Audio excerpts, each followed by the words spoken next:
பிரியமானவர்களே, இன்றைய காலை பொழுதிலும் கூட இது வானத்தின் வாசல் ஊழியத்தின் மூலம் உங்களை சந்திப்பதில் கர்த்தருக்குள் மிகுந்த சந்தோஷம் அடைகிறேன். ஆத்மா விடாய்த்து காணப்படுகிறதா? எத்தனை தான் வசனங்கள் கேட்டாலும் அந்த வசனங்கள் என் இருதயத்தை திருப்திப்படுத்தவில்லை. என் ஆத்மா தொய்து போய் காணப்பட்டு கிடக்கிறது. நான் தேவ சமூகத்தில் அமர்ந்து கொடுக்கிறேன், வேத வசனத்தை தியானிக்கிறேன், தேவ செய்திகளை கேட்கிறேன். ஆனாலும் என் ஆத்மாவில் ஒரு திருப்தியற்ற நிலையில் காணப்பட்டு கிடக்கிறதேன்னு சொல்லி தேவ சமூகத்தை நோக்கி பார்த்து கொண்டிருக்கக்கூடிய ஒவ்வொரு தேவ ஜனங்களையும் பார்த்து ஆண்டவர் சொல்கிறார், உங்கள் ஆத்மாவை நான் திருப்தியாக்குவேன் என்று இன்றைய காலை பொழுதில் ஒவ்வொரு குடும்பங்களையும் பார்த்து ஆண்டவர் வாக்கு கொடுத்து கொண்டிருக்கிறார்.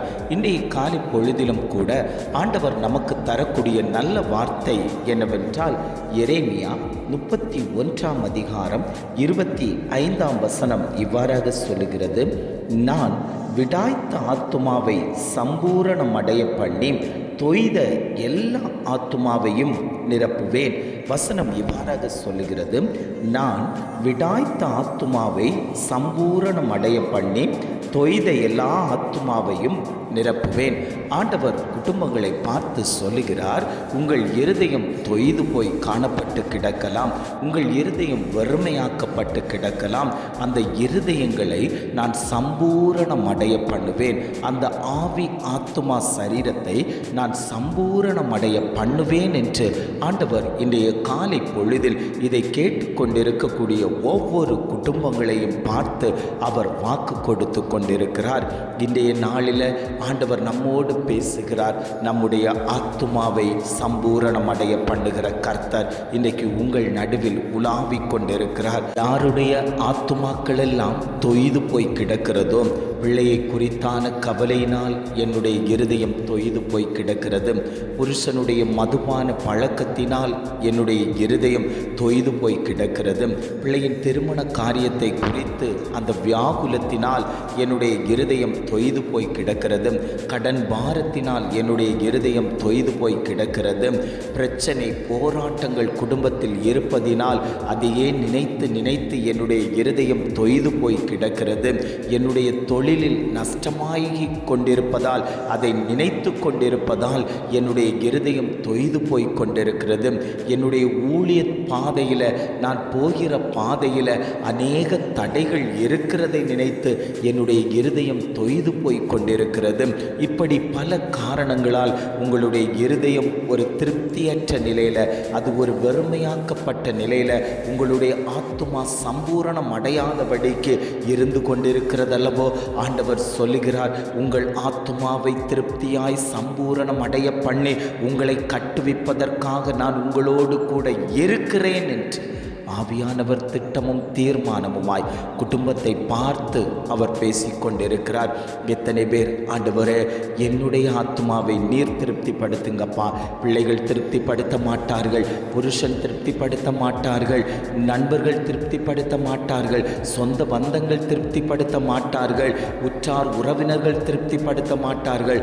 ஆனால் என் தேவனாகிய கர்த்தர் அவருடைய வார்த்தையை கேட்கும்போது அந்த வார்த்தையில் கிடைக்கக்கூடிய திருப்தி என் ஆத்துமாவை சம்பூரணமடைய பண்ணும் என்று எத்தனை பேர் வாஞ்சித்து அவரை வேண்டிக் கொள்கிறீர்களோ அத்தனை பேருக்கும் ஆண்டவர் சொல்கிறார், உங்கள் ஆத்துமாவை நான் சம்பூரணமடைய பண்ணுவேன். விடாய்த்து கிடக்கிறதல்லவோ இந்த சூழ்நிலைகளை பார்க்கும்போது உங்களுடைய ஆத்துமா விடாய்த்து போய் கிடக்கிறதல்லவோ, உங்களுடைய சூழ்நிலையின் நிமித்தம் அநேக நாள் கண்ணீர் வடித்து உங்கள் ஆத்துமா விடாய்த்து போய் கிடக்கிறதல்லவோ.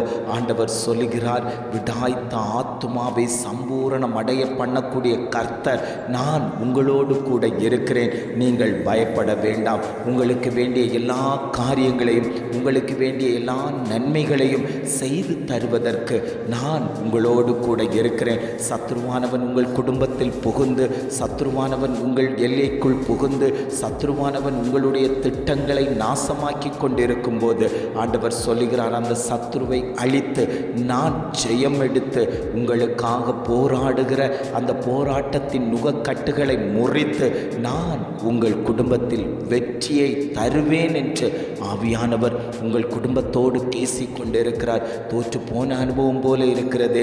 எவ்வளவு நாள் தான் நான் பிரயாசப்படுகிறது, எவ்வளவு நாள் தான் நான் கண்ணீர் வடித்து கொண்டிருக்கிறது. நான் வேலை விஷயத்துக்காக அப்ளை பண்ணி கொண்டே இருக்கிறேன், தேர்வு எழுதி கொண்டே இருக்கிறேன். ஆனால் எனக்கு ஒரு நன்மை கிடைக்கவில்லையே, எனக்கு ஒரு வெற்றி கிடைக்கவில்லையே. என்னுடைய குடும்பத்தின் சூழ்நிலைமையை பார்க்கும்போது குடும்பத்தின் நிலைமை மோசமாகி கொண்டிருக்கிறது.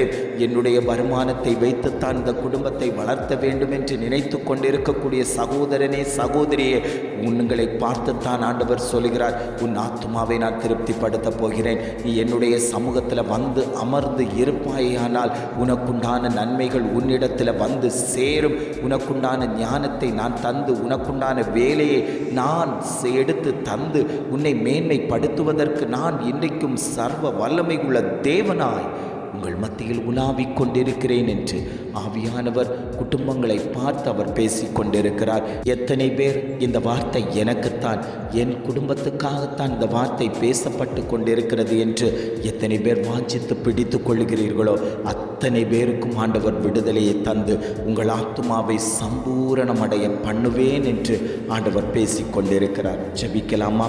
அன்பின் பரலோக பிதாவே, இந்த காலை பொழுதுக்காக நாங்கள் உம்மை துதிக்கிறோம், ஸ்தோத்தரிக்கிறோம். ஆண்டவரே, இந்த காலை பொழுதிலும் கூட ஆண்டவர் எங்களுக்கு தந்த நல்ல வார்த்தைக்காக நாங்கள் உமக்கு நன்றி செலுத்துகிறோம். ஆண்டவரே, நான் விடாய்த்த ஆத்துமாவை சம்பூரணம் அடைய பண்ணி தொய்த எல்லா ஆத்துமாவையும் நிரப்புவேன் என்று அழகான ஒரு வார்த்தையை தந்தீங்க. ஆண்டவரே, எங்கள் குடும்பத்தில் எங்கள் பிள்ளைகள் எல்லாரும் விடாய்த்து போய் கிடக்கிறார்கள். ஆண்டவரே, அந்த இருதயம் செழுமையும் கொழுமையுமாய் மாற்றப்படட்டும், அதில் ஒரு திருப்தி உண்டாகும்படியாய் நாங்கள் ஜெபிக்கிறோம். ஆண்டவரே, சம்பூரணம் அடைய பண்ணுவேன் என்று வாக்குத்தத்தம் பண்ணின தகப்பன் அந்த ஆத்துமாக்களை சம்பூரணம் அடைய பண்ணும்படியாய் நாங்கள் ஜெபிக்கிறோம். ஆண்டவரே, உம்முடைய சமூகத்தில் இருந்து கொடுக்கக்கூடிய ஒவ்வொரு வேளையும் தேவன் எங்கள் இருதயத்தை சம்பூரணம் அடைய பண்ணுங்கப்பா.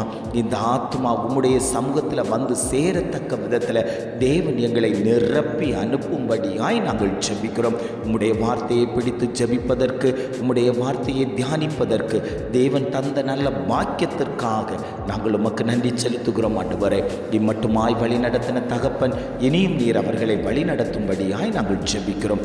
எங்களை தாழ்த்தி தருகிறோம். துதி, கன, மகிமை எல்லாம் உமக்கே செலுத்துகிறோம். மீட்பர் இயேசுவின் மூலம் ஜெபம் கேளும் நல்ல பிதாவே. ஆமேன், ஆமேன்.